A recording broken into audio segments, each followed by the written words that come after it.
अतर काज़मी साहब, क्या आपको लग रहा है सियासी बयानात, सियासी हालात देखें, इमरान खान साहब जो कहा करते थे कि मैं इक़्तिदार से निकल के ख़तरनाक हो जाऊंगा, किसी हद तक उन्होंने ये मैसेज तो दिया कि वो ख़तरनाक है, लेकिन अब दोबारा सियासी सहूलतकार बन सकते हैं?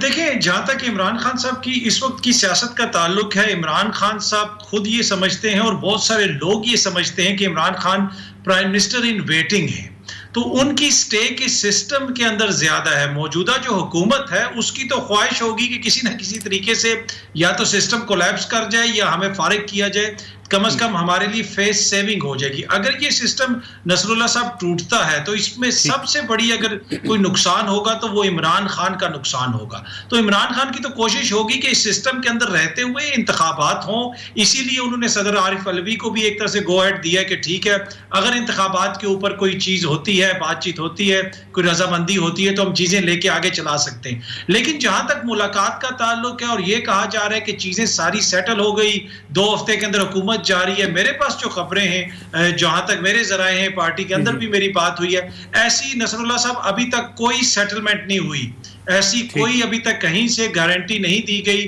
कि जनाब इंतखाबात की तरफ हम जा रहे हैं। और ये जो हुकूमत है वो अभी तक कायम है कि अगले साल अगस्त तक हमने हुकूमत करनी है। तो ये 2 चीजें हैं अभी जो इस वक्त बैकग्राउंड में चल रही है। लेकिन अतर साहब, जो सदर पाकिस्तान कह रहे हैं गिव एंड टेक करके इलेक्शन करवा लेने चाहिए, गिव एंड टेक क्या हो सकता है? क्या इमरान खान साहब गिव एंड टेक के लिए तैयार होंगे? ग्रीन सिग्नल मिला है आरिफ अलवी साहब को इमरान खान साहब की तरफ से? देखिए, कुछ चीजें में तो खान साहब ने बिल्कुल वाज़े तौर पे कह दिया कि ये हम गिव इन कर देंगे। उसमें एक तो ओवरसीज पाकिस्तानियों का वोट है, दूसरा ईवीएम जो उनका एक दरीना मुतालबा रहा था उसको भी उन्होंने पीछे छोड़ दिया। और यहाँ पे जो फौरी इलेक्शन वो मांग रहे हैं ना, जहां तक मेरी पार्टी के अंदर बात हुई है, वो ये कहते हैं कि अगर आप हमें कोई डेट दे दें, जिसकी तरफ आपने भी जिक्र किया, जनवरी की डेट दे दी जाए, अभी निगरान सेटअप आ जाए। जब निगरान सेटअप आएगा वो कोई अहम तैनाती भी नहीं कर सकेगा, तो फिर एक तरह से लीगल जवाज बन जाएगा, जनाब इस वक्त अहम तैनाती नहीं हो सकती, तो लिहाजा इसको डेफर कर दिया जाए 6 महीने के लिए। और वो ये कहते हैं कि जिन वकला से हमारी बात हुई है, मौजूदा कानून में इसकी गुंजाइश मौजूद है। अब आईनी माहिरीन इसके हवाले से क्या राय रखते हैं उसका मुझे नहीं पता, लेकिन उनके पार्टी के अंदर ये सोच पाई जाती है।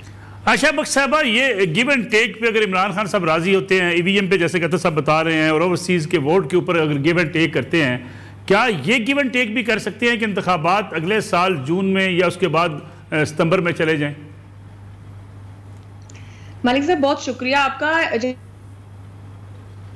जब गिव कहूंगी दूसरे हिसाब से, और कॉम्प्रोमाइज तो फिर किसी भी बात पे किया जा सकता है, और कॉम्प्रोमाइज की कोई हद नहीं होती है। जब आप कॉम्प्रोमाइज करते हैं तो फिर आपकी से नहीं रह जाती, जिसके साथ कॉम्प्रोमाइज करते हैं उसकी से भी मैटर करती है।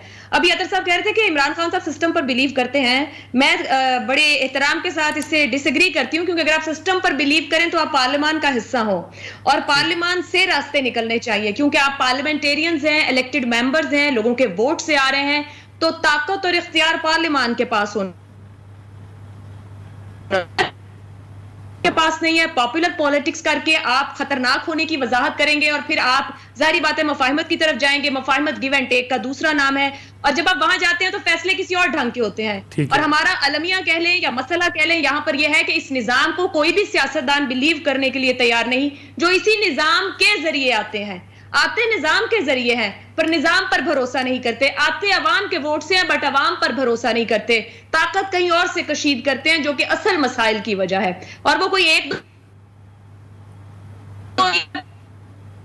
पार्टी का मसला यही है। इमरान खान साहब इस वक्त यही चाह रहे हैं, उनको कोई सियासी निजाम से लेना देना नहीं, किसी सियासी जमात से वास्ता नहीं। जहां ताकत है वहां पर मुफाहिमत चाहिए, और वो सहूलतकारी के लिए तैयार है, और यही काम नून लीग करती रही। बात एक ही जगह आकर ठहरती है कि आप निजाम वो बना लें जिसके जरिए कम अज कम जिस अवाम के नाम का वोट लेते हैं उनको डिलीवर करने के लिए तो तैयार हो जाए। इस वक्त पाकिस्तान में ऊपर से लेकर नीचे तक, कराची तक आप हालात देख लें क्या है। लोग मुतासिर बैठे हैं, खाने पीने से तंग हैं, घरों यहाँ मसाइल ही और हैं। एक अहम तयनाती जो हर 3 साल बाद होती है, और उससे पहले 1-1.5 साल हम एक नए मसले में पड़े होते हैं, एक नई डिस्कशन चल रही होती है, और हर 2.5-3 साल बाद ये मसला वहीं खड़ा होता है। और हर सियासी जमात का बयानिया हुकूमत में वही होता है जो पीटीआई का था, यही नून लीग का था, और शायद अभी भी नून लीग यही कर रही होगी। बिल्कुल ठीक है, नहीं है, हुकूमत की सोच एक है सबकी। बिल्कुल ठीक है। फरीद रीस साहब, आज आपका अहम दिन है, आपको बहुत बहुत सालगिरह मुबारक हो। आज के इस खुशी के दिन के मौके पे आपने टाइम निकाला प्रोग्राम के लिए। सियासी शोहरतकार इमरान खान साहब बनने को तैयार नजर आते हैं आपको? मलिक साहब बहुत बहुत शुक्रिया। एक तो मेरे लिए बहुत ऑनर की बात है कि मैं आप जैसे सीनियर जर्नलिस्ट के प्रोग्राम में आई हूँ। उससे भी ज्यादा सीनियर खुशी की बात यह है कि आपने ऑन एयर मुझे विश किया है, तो आपका बहुत बहुत शुक्रिया। अल्लाह ताला आपको लंबी उम्र दे जी, ढेरों खुशियां दे। Thank you so much. So now coming, जो आपका जो सवाल है बड़ा संजीदा मामला है। देखिए, हम अगर तारीख को यहाँ से शुरू करें, जिस दिन वोट ऑफ नो कॉन्फिडेंस कामयाब हुआ था और पाकिस्तान की तारीख अगर वहां से शुरू होती है, तो फिर तो जो इमरान खान साहब कर रहे हैं वो बड़ी अचंभे की बात है, हैरान कुन बात है, परेशान कुन बात है, और हम सब उंगलियां मुंह में दबा के उनको कहें कि आप कर क्या रहे हैं। लेकिन अलमिया ये है, जिसका भी यहाँ जिक्र भी हुआ, कि पाकिस्तान की तारीख वोट ऑफ नो कॉन्फिडेंस से कई साल, कई दहाइयां पहले की शुरू हुई है। और खास तौर पे जो पाकिस्तान की जो अभी हम जिसको कह सकते हैं डेमोक्रेसी के रिवाइवल की तारीख है, जिसमें हमने बहुत ही ऊपर नीचे जाता हुआ मामला देखा है, उसमें आप समझ लें कि तीसरा टेन्योर है जिसमें भी हमने देखा कि वो कंप्लीट नहीं हो सका, और बीच में तीसरे टेन्योर का पार्ट बी कर लें आप। उसमें आकर और जो कुछ हुआ है पिछले कुछ सालों में, खास तौर पे पिछले 5-6 सालों में, उस सारी तारीख में हमने मुफाहमत और मुज़ाहिमत की उतार चढ़ाव भी देखे, मुज़ाहिमत और मुफाहमत इकट्ठे चलते हुए भी देखी। हमने ऐसी धमकियां देखी जिसमें ईद से ईद पे जाने की बात हुई, और फिर हमने उन्हीं को वापस आके भरपूर तरीके से मुफाहमत की पॉलिसी पे अमल करते हुए देखा। तो ये पाकिस्तान के हकाइक है, और हम जब उस लार्जर पर्सपेक्टिव में इस मामले को देखते हैं तो हम किस तरीके से कहें कि इमरान खान साहब क्या करने जा रहे हैं, क्या कोई और ऑप्शन बची है आसपास? अगर जरा देखें इस वक्त हो क्या रहा है। इमरान खान साहब के ऊपर मल्टीपल मुकदमात हैं, दहशतगर्दी की दफा तक उन पर लग चुकी है, गद्दारी का आर्टिकल 6 के बार बार धमकी मिलती है, उनकी पार्टी के अंदर शदीद वहां पे भी हम जानते हैं, ऊपर से वो ना कहें अंदरूनी खाना उनके अंदर बहुत सारे इख्तलाफात हैं, बहुत सारे मेंबर्स आपको जो पहले फोर फ्रंट पे होते थे आजकल नजर नहीं आ रहे। जब भी कोई पार्टी अताब का शिकार होती है हमेशा उसके अंदर फ्रिक्शन शुरू हो जाती है। उनके मेंबर्स को उठाया गया, उनके जो चीफ ऑफ स्टाफ है उनको टॉर्चर एलिजेडली किया गया। तो इस तमाम की तमाम मामलात में अगर उनको लगता है कि उनको कोई ऐसा मिला है मामला, उम्मीद की किरण नजर आई है, तो मेरा ख्याल से तो पाकिस्तान की तारीख देखते हुए ये मुमकिन है कि वो उम्मीद की किरण की तरफ जाएंगे।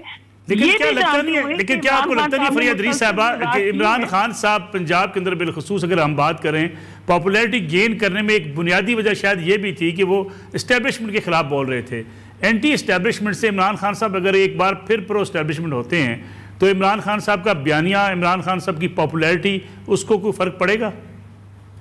मेरे ख्याल से मलिक साहब इसमें आपका तजुर्बा, आपका जो पॉइंट ऑफ व्यू है वो यकीनन बहुत मोहतरम है, लेकिन मैं उससे थोड़ा सा डिफर करूंगी। मेरा नहीं ख्याल कि पंजाब में, अगरचे हमने पहली दफा देखा, हम कई अरसे से देख रहे हैं, पंजाब में एंटी एस्टैब्लिशमेंट वोट कभी भी पावरफुल नहीं हुआ था। मरियम नवाज शरीफ को और नवाज शरीफ साहब को किसी हद तक आप ये कह सकते हैं कि उन्होंने इस बयानिए को घर घर तक पहुंचाया। अगर उसको हम कहते हैं कि आप किसी तरीके से उसका कोई बेनिफिट लिया है तो वो 10%, 12% तक तो हो सकता है। मेरा नहीं ख्याल पंजाब में अभी भी लार्जली आप जाके पंजाब में बात करें लोगों से तो ओवरऑल जो पार्टी उनको लगती है कि एस्टैब्लिशमेंट के करीब है, वोट बैंक उस तरफ जाता है। ये है एक हकीकत है, खासतौर पर जो पाकिस्तान की गांव देहातों की है, बहुत सारे ऐसे इलाकों की है जहाँ पे बड़ी तादाद में लोग पाकिस्तान की एस्टैब्लिशमेंट का हिस्सा है, पाकिस्तान की फौज का हिस्सा है। वो अभी तक ऐसे सेंटिमेंट नहीं है जो कि हमने छोटे सूबों में देखा था।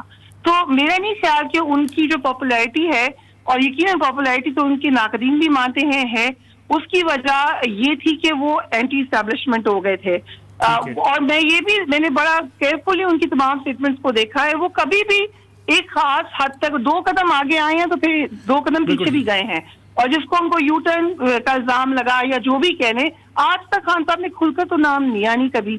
नवाज शरीफ साहब थे जिन्होंने खुल के नाम लिया था, मरियम नवाज साहबा थी जिन्होंने खुल के नाम लिया था। हमने जो पीटीआई के लोगों से पूछे, उनकी तमाम पार्टी के लोग कहते हैं हमें सख्ती से मना था कि आपने ये बात कहनी ही नहीं है। तो मेरा ख्याल से हमेशा से खान साहब ने एक खिड़की खुली छोड़ी थी। ठीक है।